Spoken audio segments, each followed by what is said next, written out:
Today, I want to talk about a fascinating book that I bumped into that would essentially be considered a curiosity today because it's a reference work that's 25 years out of date and that has been more or less eclipsed by things like Wikipedia. But I found it fascinating anyway for exactly those reasons.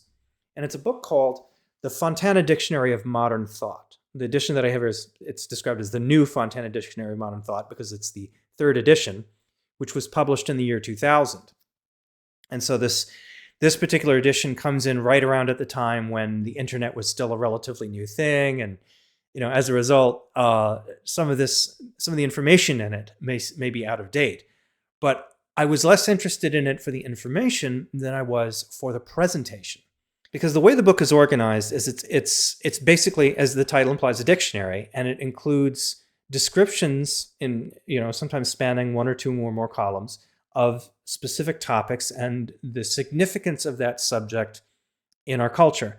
So some of these subjects could include the National Health Service in the UK, the Green Belt, protected zones around cities for the sake of encouraging agriculture, economic aid, shock therapy, learning curve, heat exchanger, eurythmy, dendrochronology, bioinorganic chemistry, gray dollar, polytonality, signal transduction, THC, that one should be familiar to, nuptiality, indeterminacy, expansion of the universe, connectionism. The list goes on and on. Now again, today a work like this would be completely eclipsed by reference works that would be available on the internet, for instance, by pretty much the whole of Wikipedia. But what I found interesting was how something like this was organized and presented for a time that predated those kinds of systematic organizations of knowledge. I've always been fascinated by the way things like encyclopedias and dictionaries are compiled. And this particular dictionary made me think of how it could be the source of inspiration for a similar reference work in a work of science fiction or fantasy, in big part because it's a little bit offbeat. It's not just a regular dictionary. It's not an encyclopedia. It's like a fascinating hybrid of a whole bunch of things at once. The way that I first heard about it was actually described as somebody described it as an offline version of Wikipedia, because they could open it up to a random subject and they could read, and then they could get hyperlinks to 3 or 4 or 5 other subjects in it. So they could kill a whole afternoon just jumping from page to page and learning about things that they had never previously known about.